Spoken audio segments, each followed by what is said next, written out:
J'en profite pour accueillir M. Guillaume Leroutier, directeur de CQPNL, et qui va nous parler de la force des mots. Et peut-être, puisqu'on est en train d'évoquer des livres, y a-t-il un livre qui vous revient en mémoire ?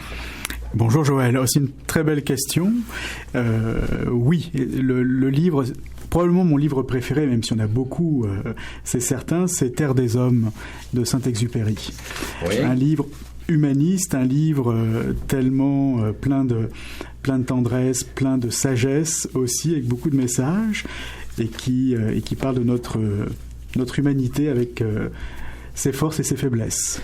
Oui, donc il y a toujours matière à discussion. Alors justement, on a parlé toute l'émission de la rentrée littéraire, de la force des mots qui nous sortent de l'isolement, qui nous font rencontrer des gens, mais aussi des mots libérateurs. Quand on a un problème, eh bien on peut, en structurant les mots, en travaillant sur les mots, par différentes techniques. Alors ça peut être la psychologie, la psychanalyse, mais aussi par le coaching. C'est que PNL va nous expliquer qu'est-ce que c'est que la programmation neurolinguistique et comment elle utilise les mots pour aider.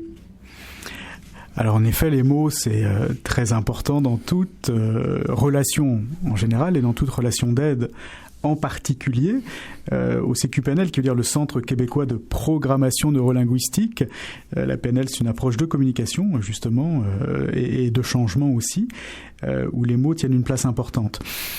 Les mots font la différence en coaching, puisque c'est le focus que tu me proposes ce midi, parce que justement, le coaching, c'est l'art de questionner.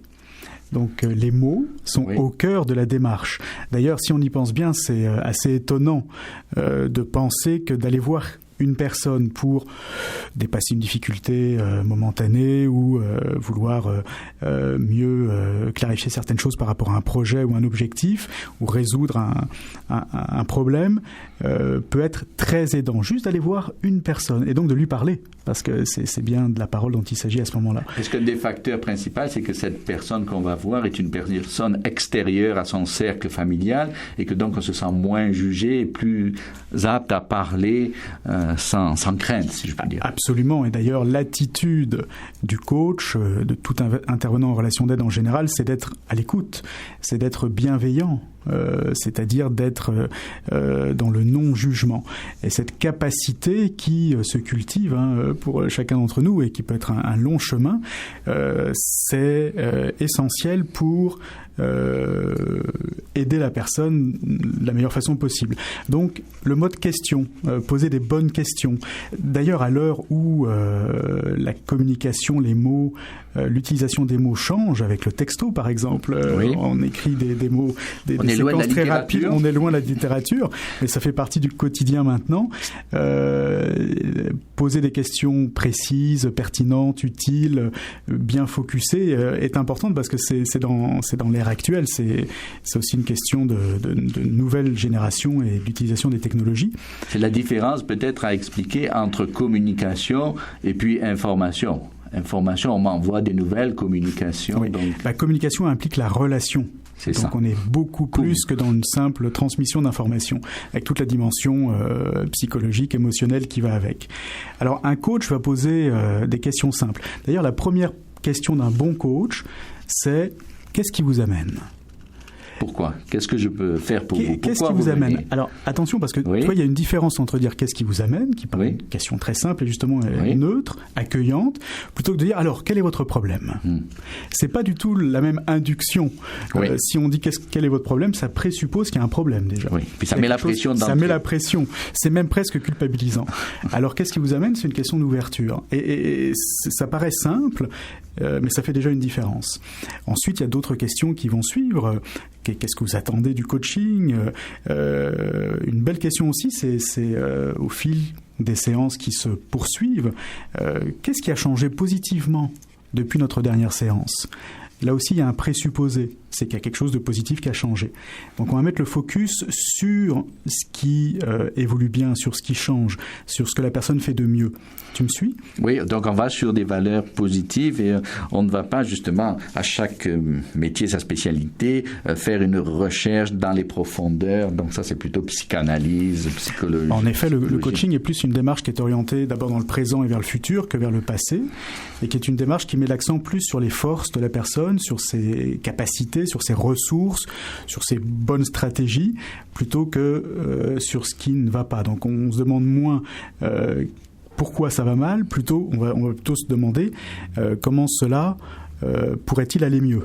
Oui, donc là aussi, ce sont des mots, ce sont des questions qui prennent une forme tout à fait différente et donc qui vont orienter la personne vers d'autres choses. C'est ça, trouver sa lumière parmi tous ces obstacles, j'allais dire. C'est ça. Alors après, donc quand vous avez... comment se déroule un peu, là on voit donc les premières questions où la personne comprend que c'est elle le centre de la situation, elle n'est pas là pour répondre à un formulaire, j'allais dire.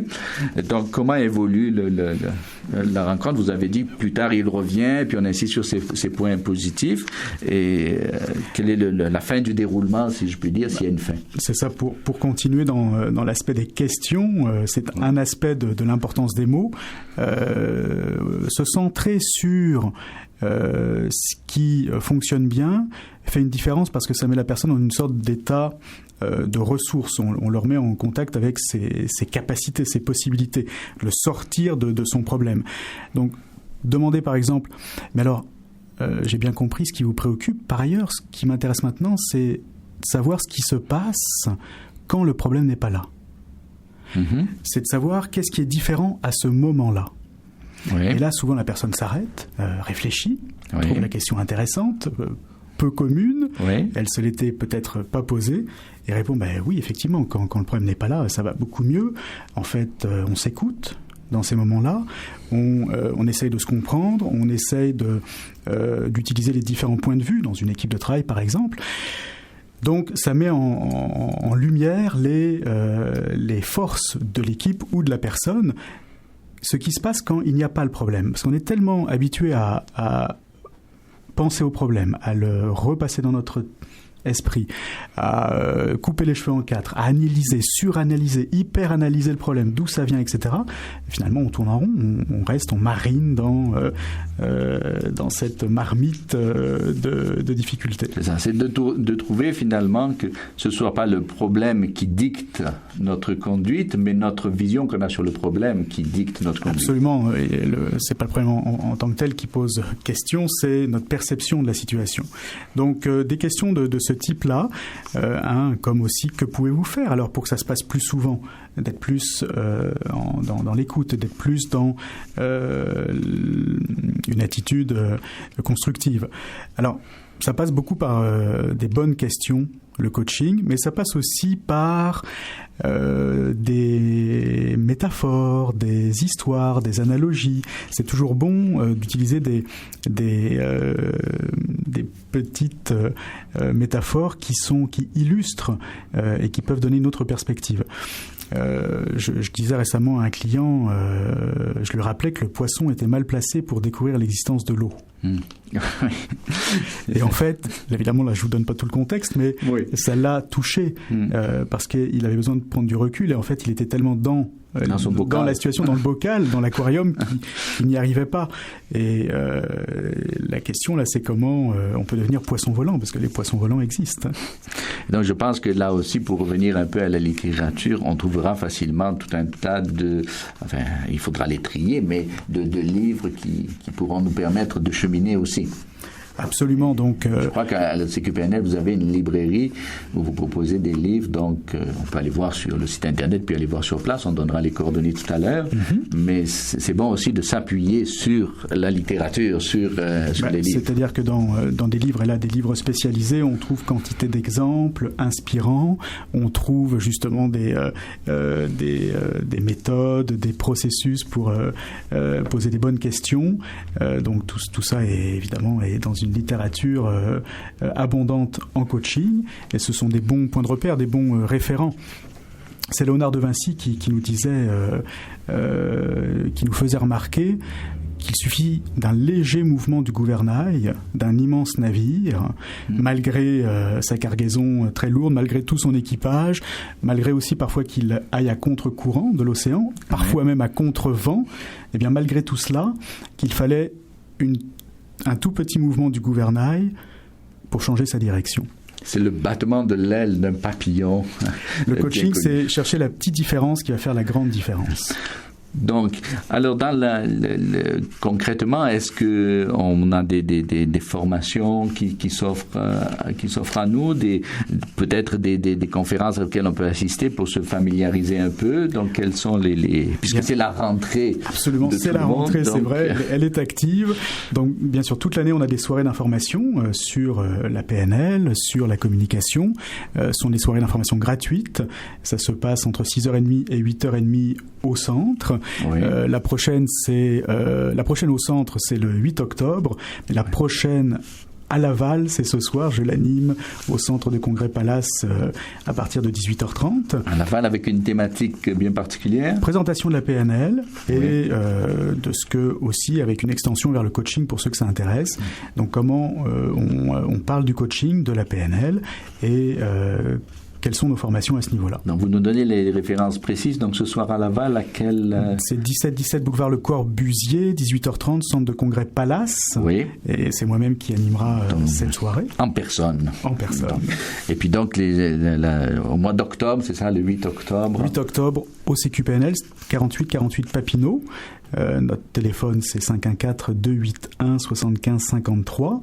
Puis notre site internet, c'est centrepnl.com. Et puis comme je pense que le service est privé, on peut passer voir vos réceptionnistes et toutes les personnes qui sont là même pas avec rendez-vous pour se familiariser, découvrir le lieu, découvrir les livres proposés et puis s'informer sur l'ensemble de vos services. Absolument. Ça, je pense que c'est toujours possible. C'est ouvert, il y a de la lumière, on peut rentrer. Il y a de la lumière toute la semaine. Toute la semaine. Du lundi au dimanche. Du lundi au dimanche et de quelle heure à quelle heure? De 8h à 17h. Alors ça veut dire que si vous êtes intéressé, il n'y aura pas de difficulté à trouver un intervenant. Pour terminer, peut-être sur les mots, on organise un symposium pour célébrer le 30e anniversaire du centre cette année, le 6 novembre prochain à Laval, au centre de congrès aussi Palace. Oui. Et le thème, c'est le bonheur. Le bonheur. Être heureux dans sa vie personnelle et professionnelle. Donc, justement, le pouvoir des mots, le thème de ton émission ce midi, sera entre autres un des cœurs de cette journée-là, avec des invités comme Serge Marquis, comme Rémi Tremblay ou Christine Michaud, Joanne Rioux, qui transmettront leur expérience du bonheur et comment aussi les mots qu'ils ont pu entendre ou dire ont fait une différence. Donc on trouvera ça, je suppose, sur le site internet, toutes ces références. Alors un dernier mot avant de nous quitter, parce que comme toujours le temps passe vite. Je vous laisse nous dire... Mon dernier mot sera une citation justement sur le pouvoir des mots. Je trouve qu'il y a une phrase, une citation qu'on attribue à Albert Einstein, et je crois bien que c'est bien lui qui l'a dite, qui disait « Notre façon de penser crée des problèmes que la même façon de penser ne pourra pas résoudre ». Donc le changement de paradigme. Exactement. Alors à chacun à méditer cette belle phrase d'Einstein. Eh bien merci beaucoup Monsieur Guillaume Leroutier. Je rappelle directeur du CQPNL. Vous pouvez trouver toute l'information sur son site. Merci beaucoup pour ce beau témoignage où les mots nous aident encore à progresser. Alors on vous souhaite le meilleur pour la rentrée et puis on viendra le 6 novembre voir cette grande fête des 30 ans. On se reparle d'ici là probablement. Merci beaucoup d'être venu et on se retrouve, chers auditeurs, dans quelques minutes après la pause musicale. Merci Joël pour l'invitation. Contactez-nous au CQPNL et découvrez l'art de la communication et du changement.